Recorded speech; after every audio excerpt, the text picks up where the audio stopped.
Salam sejahtera untuk kita semua. Perkenalkan, nama lengkap saya Maria Bebe dengan NIM 2006050057, Prodi S1 Biologi Fakultas Sains dan Teknik Universitas Nusa Cendana Kupang. Jadi baik, pada video kali ini saya akan menjelaskan tentang dinamika populasi dan solusi perpadatan penduduk. Dinamika adalah perubahan jumlah populasi di suatu daerah yang dipengaruhi oleh faktor biotik dan abiotik. Faktor biotik meliputi interaksi berupa kompetisi atau predasi, dan faktor biotik meliputi perubahan iklim, ketersediaan sumber daya alam atau unsur hara, dan bencana alam. Perubahan jumlah populasi tidak selalu berkurang, tapi bisa juga meningkat tergantung faktor-faktor yang mempengaruhinya tadi. Selain kompetisi faktor biotik yang mempengaruhi dinamika populasi yaitu rantai makanan. Saya akan menjelaskan sesuai gambar. Padi sebagai produsen.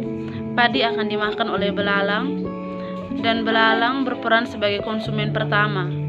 Belalang akan dimakan lagi oleh katak dan katak berperan sebagai konsumen kedua. Pada rantai makanan ini puncaknya adalah ular.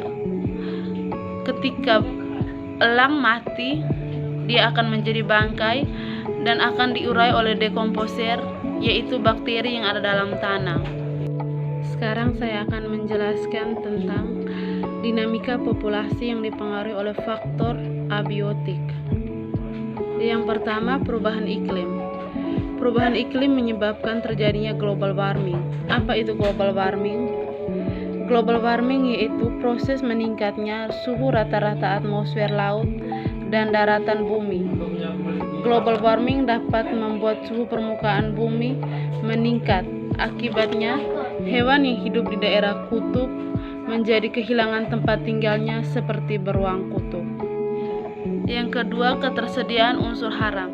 Di dalam tanah, akibat pemberian pupuk dapat mempengaruhi jumlah populasi. Adanya unsur hara membuat tanaman tumbuh subur, sehingga populasi tanaman meningkat.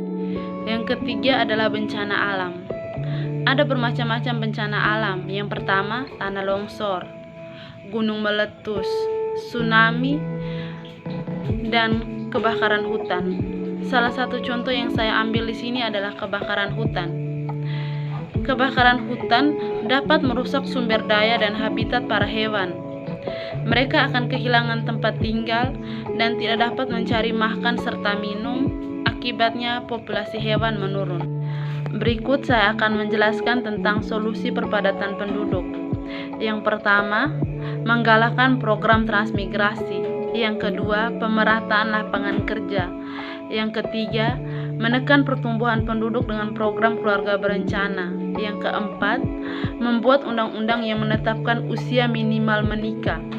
Yang kelima, membatasi tunjangan anak bagi PNS dan ABRI hingga anak kedua. Yang keenam, memberlakukan tarif tinggi bagi para imigran. Yang ketujuh, memperluas pendidikan penduduk ke berbagai jenjang pendidikan. Yang kedelapan, mempermudah serta meningkatkan pelayanan dalam bidang pendidikan. Yang kesembilan, meningkatkan wajib belajar pendidik dasar bagi masyarakat. Sekian penjelasan saya. Jika ada kata yang salah, saya mohon maaf. Sekian dan terima kasih.